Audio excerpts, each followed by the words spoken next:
Bueno, Sara, buenos días. Buenos días con todas, con todos. No sé qué horas son. Estoy un poco perdido aquí en el tiempo. 9:20. Empezamos un poquito tarde.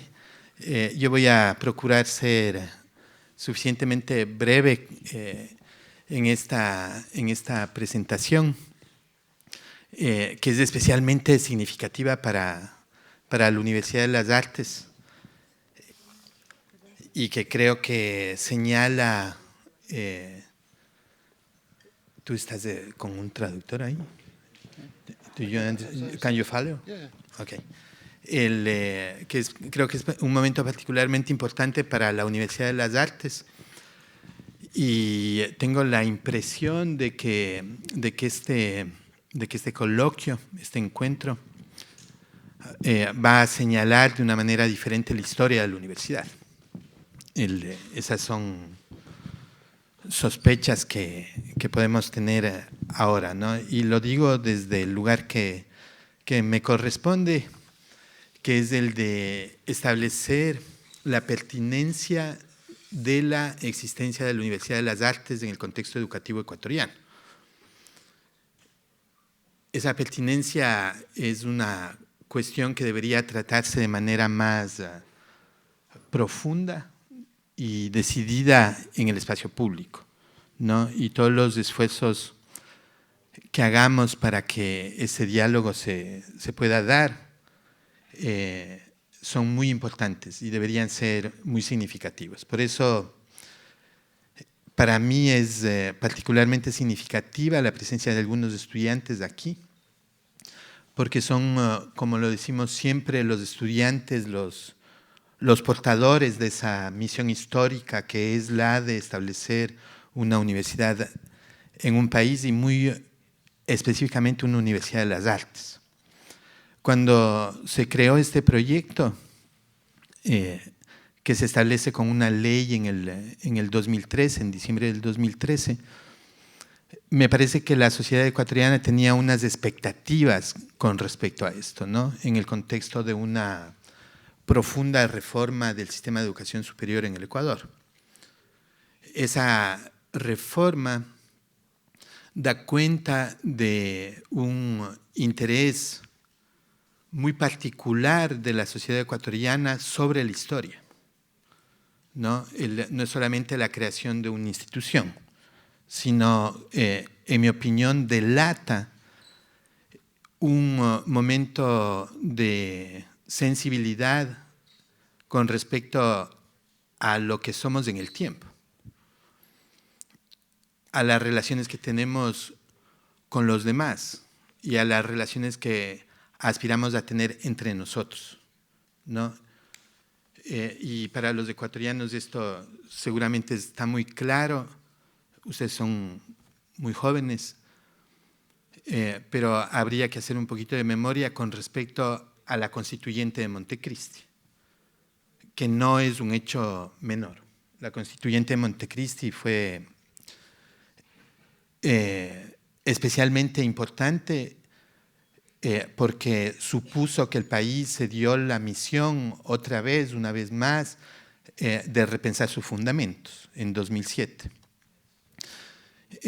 Algunos de los que estamos aquí estuvimos cerca de ese proceso constituyente, viendo y participando en los debates que nos procuró la oportunidad de esta convocatoria a reformular los principios de la nación. La reforma de educación superior sucede en muchos sentidos en el 2007. Ahí aparecen las mejores preguntas que nos podíamos hacer con respecto a lo que somos. Entre esas preguntas, una de las preguntas centrales era la pregunta sobre lo que entendíamos nosotros sobre las identidades en el Ecuador, ¿no? El tema fundamental. ¿Por qué fundamental? En el mundo, en la historia moderna del Ecuador, ¿no? Fundamental porque el Ecuador, como la mayoría de países latinoamericanos, había establecido un modelo de sociedad fundamentado en lo que podíamos pensar que debía ser un Estado moderno, desde las independencias en el siglo XIX. Se instaló la idea de que el país debía enrumbarse hacia una modernidad modelada por, digamos, el pensamiento hegemónico europeo. Pero resulta que ese proceso no arroja una sociedad justa para todas y todos, ¿no? El país a finales del siglo XX es un país esencialmente desigual. Los márgenes de pobreza en ese país son abrumadores. Nos enfrentamos a una sociedad esencialmente injusta. El Ecuador, cuando sale a finales de la década del 70 en el siglo XX del proceso dictatorial, sale con un debate profundo, que es quién es ciudadano del país, quién es sujeto electoral. El país había sido gobernado por las juntas militares, esencialmente por el poder militar. Y cuando nos encaminamos a las elecciones de 1977, si no me equivoco, una de las cuestiones de fondo era quién debía participar del proceso electoral. Y la tesis era que debían participar del proceso electoral las personas que sepan leer y escribir. Como si la condición de base para ser sujeto histórico fuera leer y escribir. Y los datos de lectoescritura en el Ecuador y en América Latina, pero en el Ecuador en particular en la década del 70, son también abrumadoramente negativos. No sé si me equivoco, pero no menos del 30% de las personas en el Ecuador no habían tenido acceso a la lectoescritura. Hubo un referendo para decidir quién era sujeto electoral, quién podía decidir sobre los destinos del país. Y resultó de ese referendo que no se necesitaba saber leer y escribir en el Ecuador para ser sujeto histórico.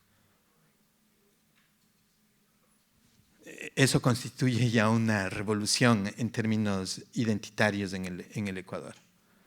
En ese mismo contexto emergen los movimientos indígenas en particular, lo que esa frase movimientos indígenas, lo que eso pueda significar, emergen como posibles actores de la vida política en el Ecuador. Siendo, como sabemos, los pueblos y nacionalidades los espacios más desfavorecidos social y económicamente hablando, ¿no? Entonces, cuando hablamos de analfabetismo, sabemos que ese analfabetismo afecta esencialmente a esas comunidades. Resulta ganador de ese proceso electoral Jaime Roldós Aguilera, que asume el poder. Y estoy pensando en Noel Fitzpatrick, que está aquí a mi lado, que es nuestro amigo, y estamos felices de que estés aquí. Y estoy pensando en Bernard Stiegler, que está aquí delante, que también somos amigos y estamos felices de tenerle aquí, y a sus colaboradores. Jaime Roldós, cuando se presenta ante la nación para recibir el mandato popular, se expresa en quichua. este señor de la costa, abogado, muy elegante, muy joven, bellamente inspirador, se dirige a la nación en quichua. La constituyente del 2007, en alguna medida, se gesta en esas palabras de Jaime Roldós, porque Roldós coloca el problema de la nación en términos plurales. Y Montecristi trata esa tensión 25 y más años después, de manera orgánica y constitucional. En Montecristi se reafirma, no me voy a extender mucho sobre eso, pero creo que es el sentido de este coloquio, reafirma la idea de que el Ecuador es esencialmente plurinacional, de que no es una nación, como se había pensado, única, ¿no? Monolíticamente estructurada, sino que debía trabajar con una versión del mundo divergente, plural, compleja. Yo no sé si todos entendemos la enorme complejidad de pensarse pluralmente, de que no hay un solo destino posible, sino que hay muchos destinos posibles y de que todos esos destinos posibles son necesarios. Yo diría más indispensables. Eso es Montecristi. Y luego Montecristi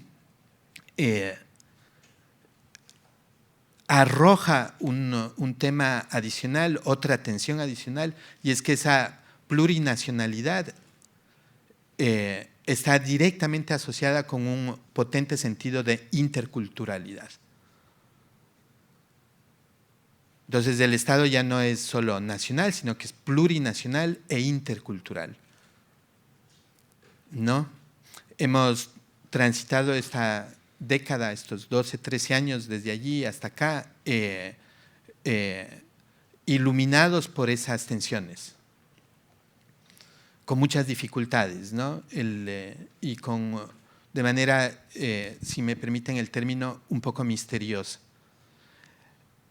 ¿Qué es la interculturalidad? ¿Qué significa eso? En mi opinión, ese es uno de los grandes desafíos de este país. Si queremos atender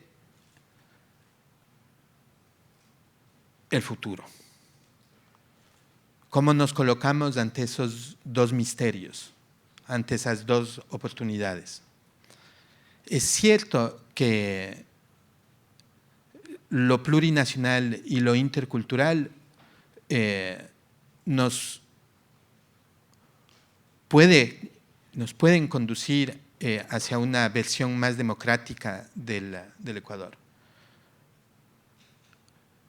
Pero también es incierto que esas opciones conceptuales nos puedan conducir, si me permiten la repetición, hacia un destino feliz.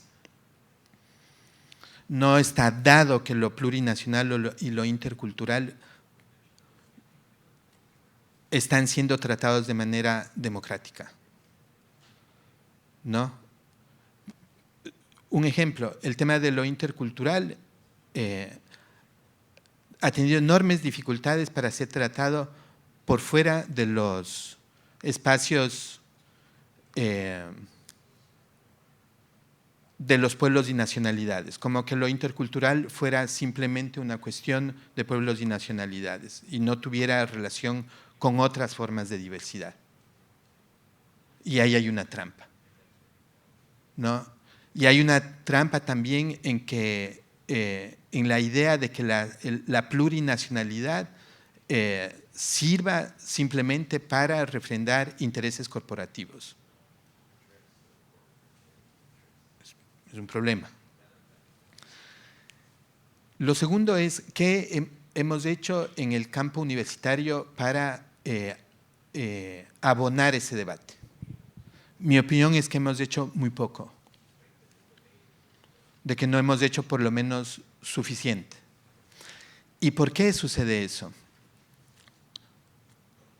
Sucede porque los espacios universitarios son esencialmente corporativos y conservadores. La academia que heredamos del siglo XX es una academia tradicionalista, conservadora, patriarcal. Eso no es una novedad. Los que hemos estado en el campo universitario las últimas décadas lo conocemos muy bien. ¿Qué podemos esperar de la universidad para alentar ese debate?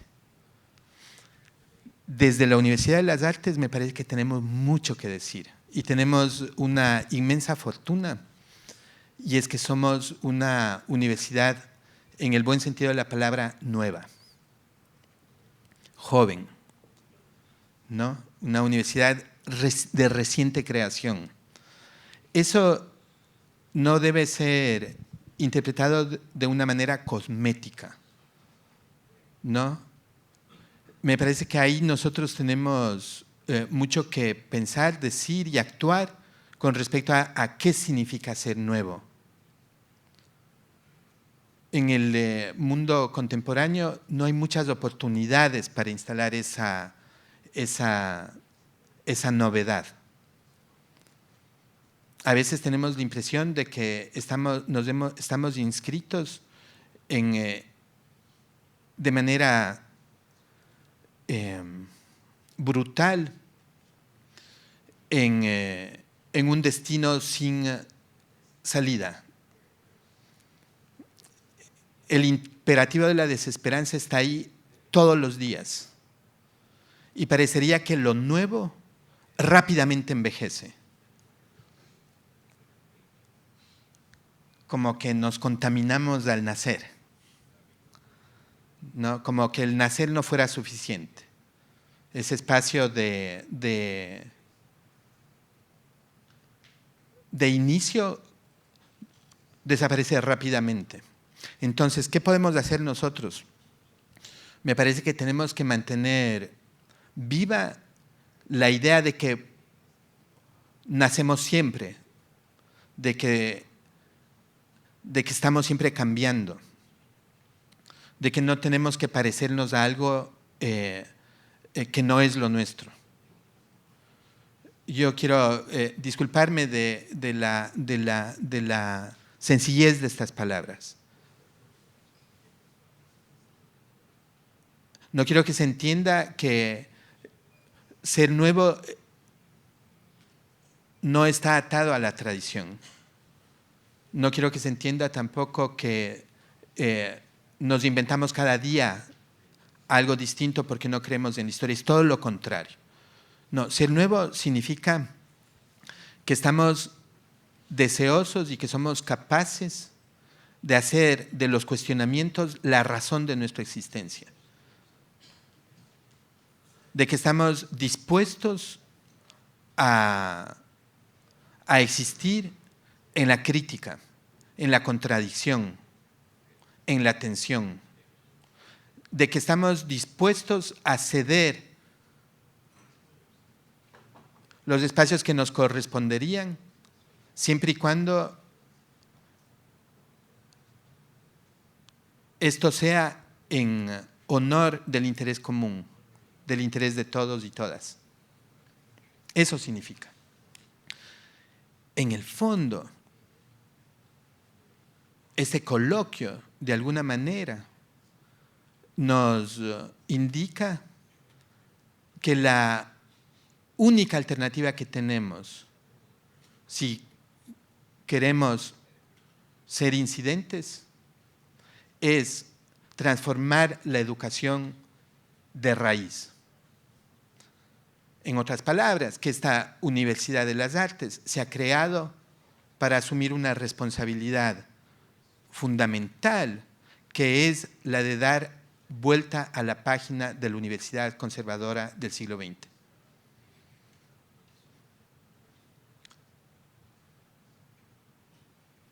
De intentar, de hacer todo lo posible por vislumbrar la existencia de otra educación, de otro sistema de conocimiento, que la podríamos resumir en la idea de la universidad del siglo XXI. Cuidado y nos complacemos en los atavismos de la universidad que nos precede, ¿no? Ese creo que es un tema medular.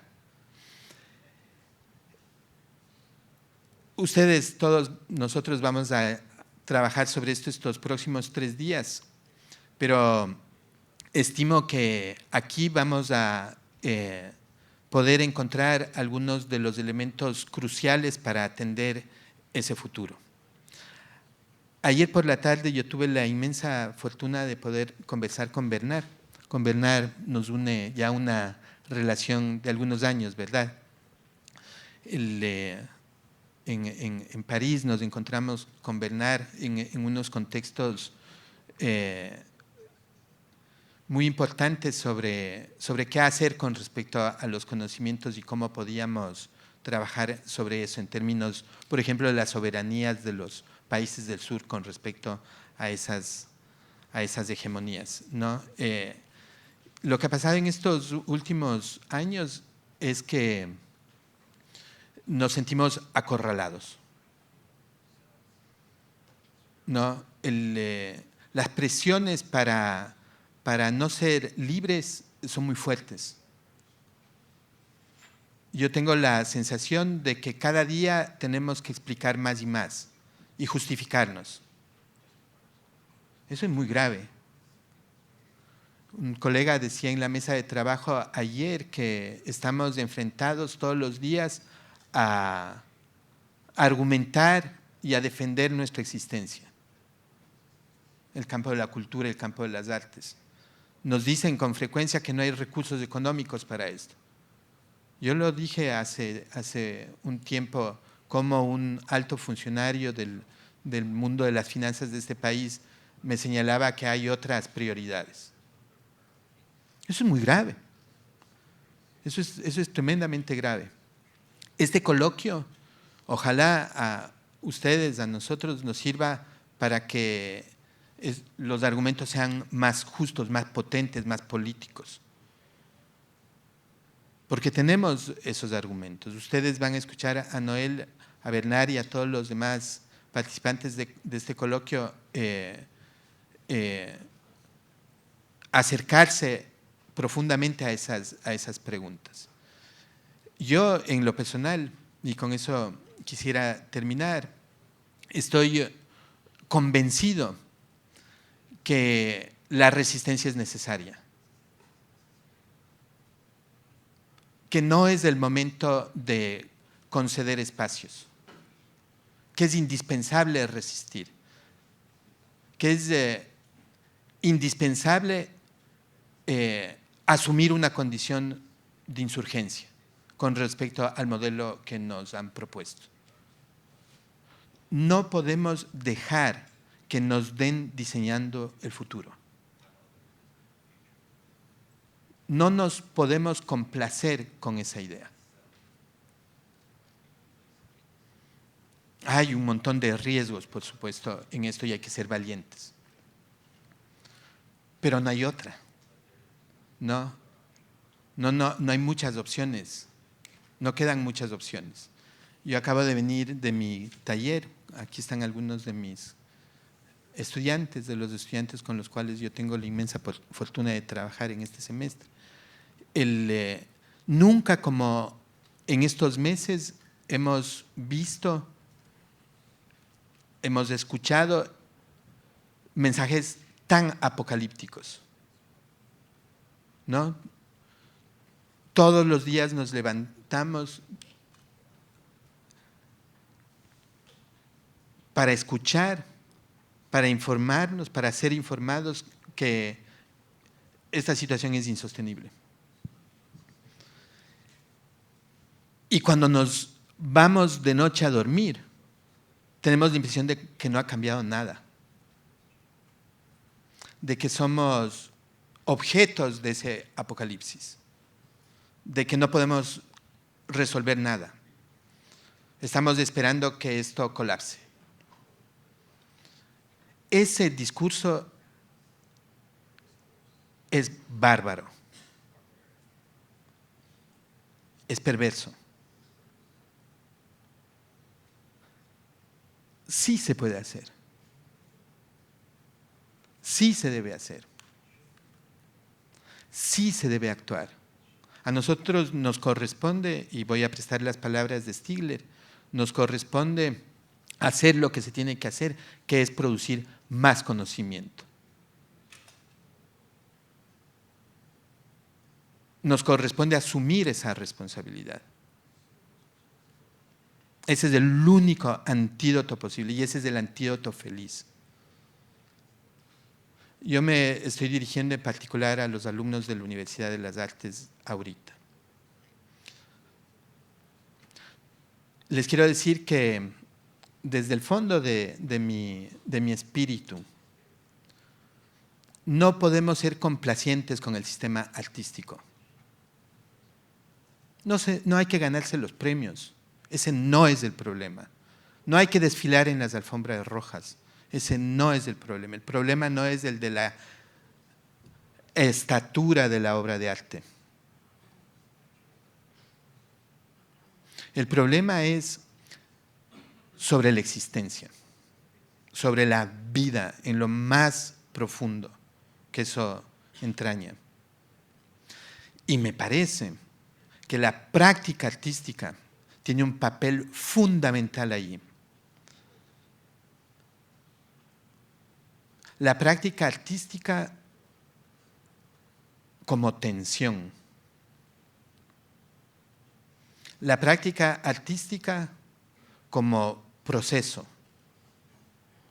Ni siquiera como revelación. La práctica artística como oportunidad para trabajar en común. Así es que yo les quería decir esto a ustedes, con esperanza, con alegría, con ilusión, con la fuerza de la utopía, hay que amanecer todos los días e irse a dormir por las noches. Lo que decía Stigler sobre las entropías, que ya lo van a discutir ustedes más profundamente, tiene que ver con eso. A nosotros nos corresponde ofrecer las alternativas también. Seguir los pasos, los buenos consejos de las comunidades, volver a las buenas prácticas. No se trata de inventarnos una universidad que da lecciones. Tenemos que tener una universidad que sepa trabajar con los demás, con todos, con los niños, con todos. Voy a simplemente agradecer a todos los colaboradores de la Universidad de las Artes.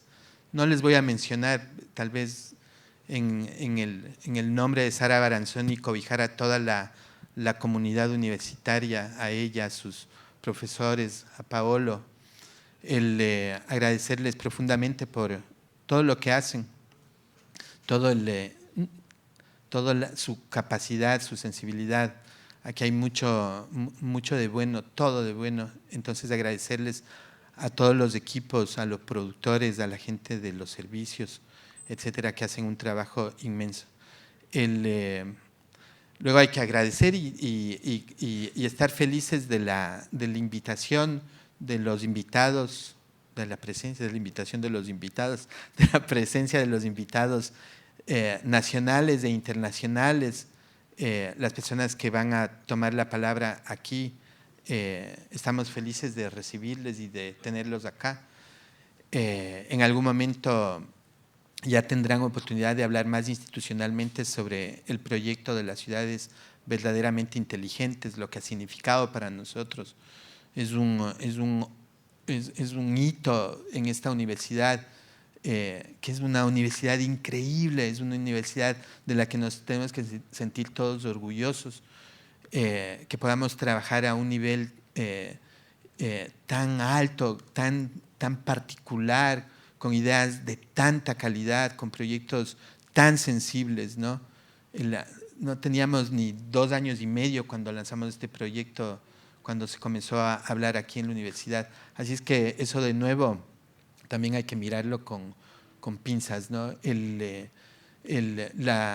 términos institucionales, el poder cooperar con estas universidades, estos centros de investigación, estos espacios comunales, para nosotros es fundamental. Y saber que no somos receptores de lecciones de nadie, sino que somos actores en la producción de conocimiento, eso también nos hace muy felices, ¿no? Ahí hay mucho que hacer. Vamos a tener además la oportunidad de ver proyectos locales. Estoy pensando en proyectos que son tremendamente trascendentes. Voy a referir solo dos. Un proyecto que tenemos en el barrio Nigeria, por ahí había uno de los colegas, Brad, no sé si anda por ahí, allá está Bradley, que anima ese proyecto desde hace 4 años junto con Ana Carrillo. Me parece que vamos a hablar también un poco sobre el proyecto que tenemos en la cárcel de mujeres, liderado por Priscila Aguirre, ¿no? Y otros colegas, Toro, en fin, hay muchas personas, ¿no? Para nosotros eso creo que es el buen relato, ¿no? Así es que tengamos unas buenas jornadas, por supuesto, pero sobre todo pensemos en la trascendencia histórica de esta universidad, ¿no? Pensemos en eso. Se vienen tiempos cada vez más duros y tenemos que estar listos para refrendar la legitimidad de lo que hacemos. Noel, qué bueno que estás aquí y habla español. Cuando vino la otra vez tuvimos ahí algunas dudas, pero ahora ya Noel es un experto. Muchas gracias, Noel, por estar aquí. Y gracias a todas y todos.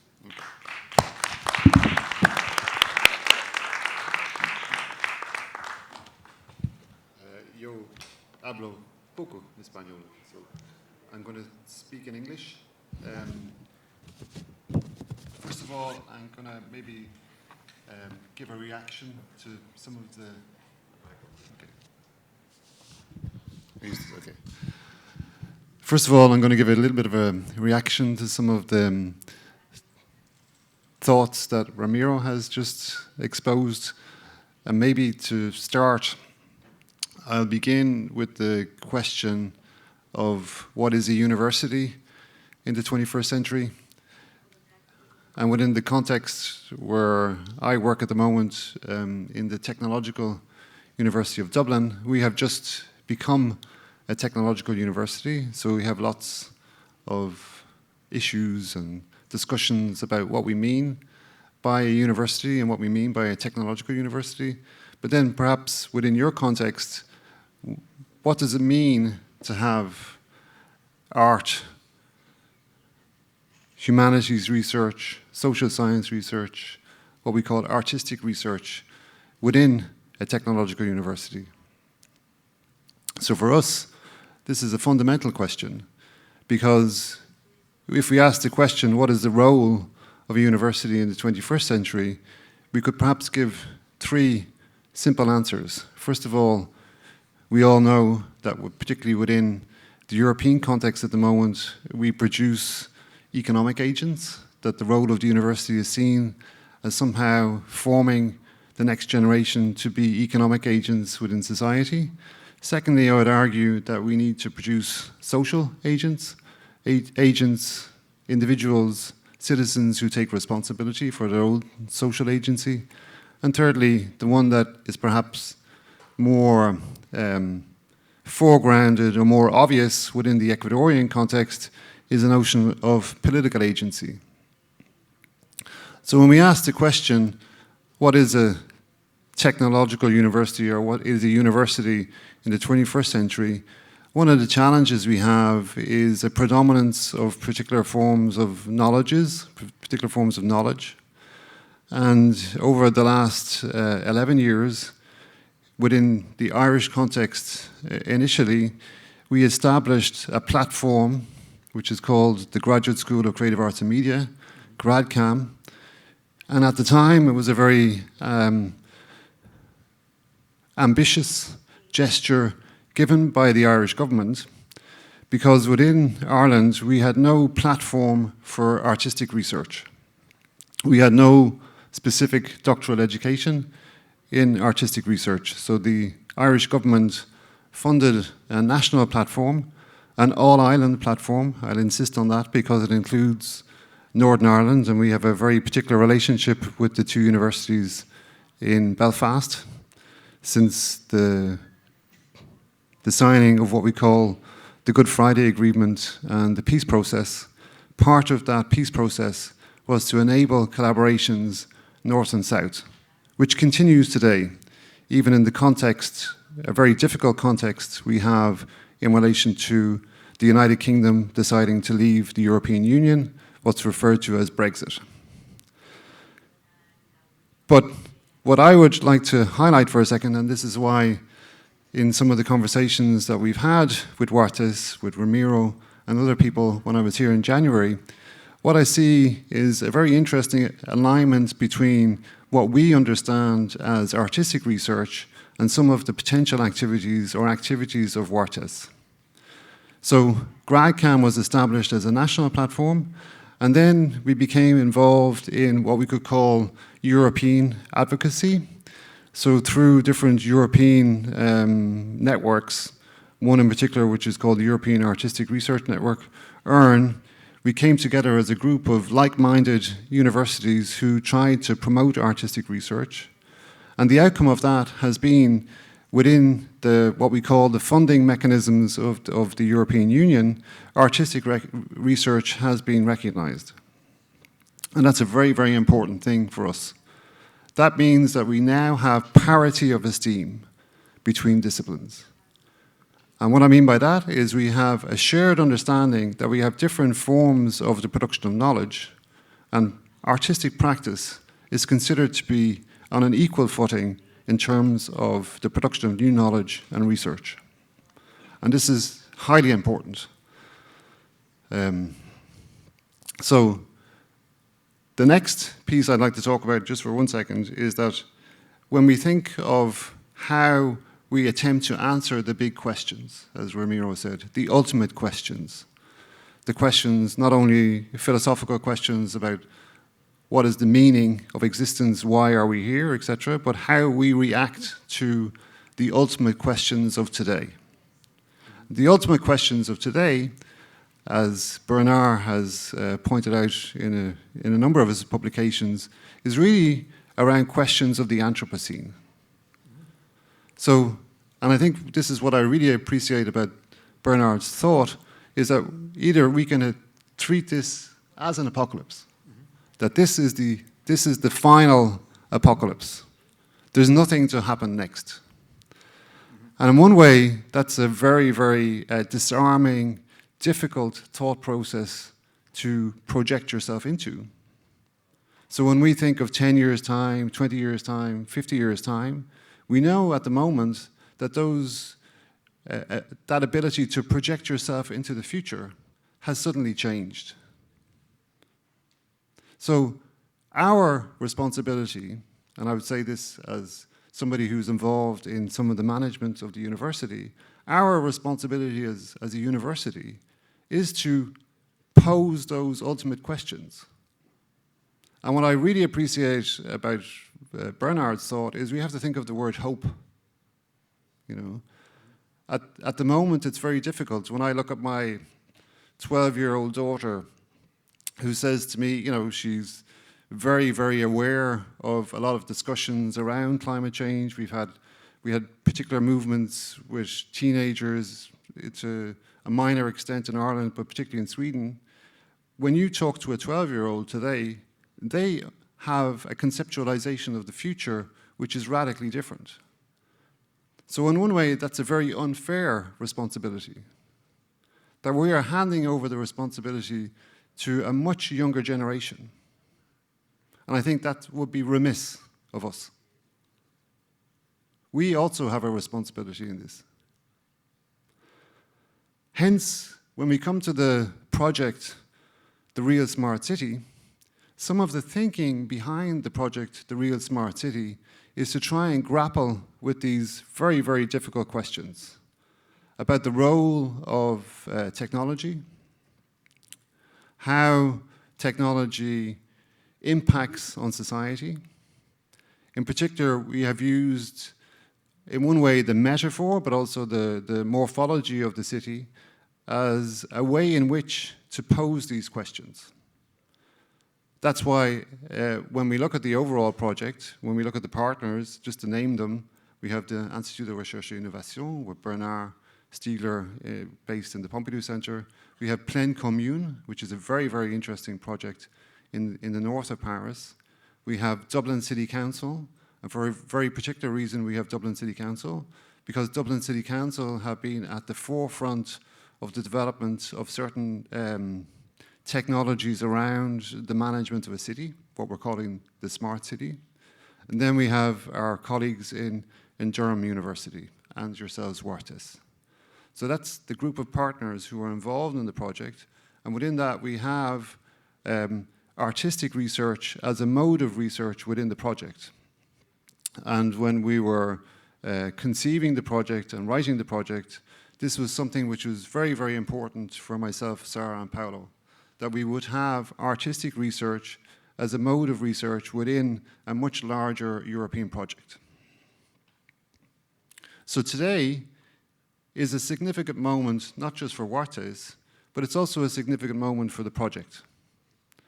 We are now about 18 months into the project, and it's only at this phase of the project that we begin to see how some of these conceptions or conceptualizations are beginning to become manifest. And what I mean by becoming manifest, or becoming manifest in forms of artistic expression, if we think of some of the elements of the exhibition that we have here, we can see things like the flaneur digital, the digital flaneur. We have a process of social engagement also taking place. So these are, I would argue, these are processes which take time, and over time now we have forms of manifestation which are both artistic and intellectual.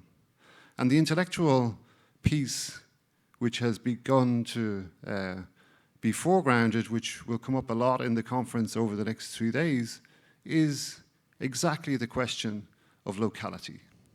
So when Ramiro poses the question of what do we mean by a pluricultural or intercultural society, this is a very, very difficult question.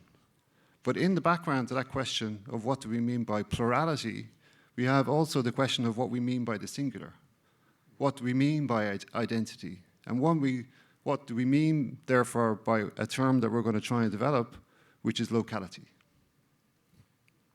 So within the conference itself, the questions which are resonating with some of the national questions that you have here in Ecuador will be exposed or expanded on. One key aspect of the relationship with Wartis and with Ecuador, I would argue, is the notion of collective intelligence. So when we speak of a smart city, we tend to think of a city which is based on forms of technology. And one of the aspects of the real smart city question, even in the title, when we say real smart instead of smart, here we have a kind of process where there's maybe an ambiguity of meaning which is purposeful, because within that ambiguity of meaning, we can then pose another form of smartness. Smartness as a mode of collective participation and collective intelligence. And we know that within Ecuador, through the Ecuadorian constitution, but also in the history of Ecuador, you have a very particular form of collective participation, collective, maybe we could think about a devolved form of social democratic governance. And that is something which we can learn from. So just to finish for a second, when we think of how Marie Curie funding works, I'm sure you all know who Marie Curie was, but the idea of Marie Curie funding in particular is to enable these type of exchanges, to enable staff to be mobile, to enable students to be mobile, and in that we have a process of discovering each other, but also a process of learning from each other. And one of the things that I would take from our relationship with Warte so far is the idea that we can learn from you. And by learning from you, we can come to a different understanding of, for example, what we mean by the archipelago. When we look at Guayaquil has the morphology of an archipelago, but also has a metaphorical aspect to a city as an archipelago, where we have islands of isolation, maybe islands of poverty, islands of digital exclusion, islands of illiteracy.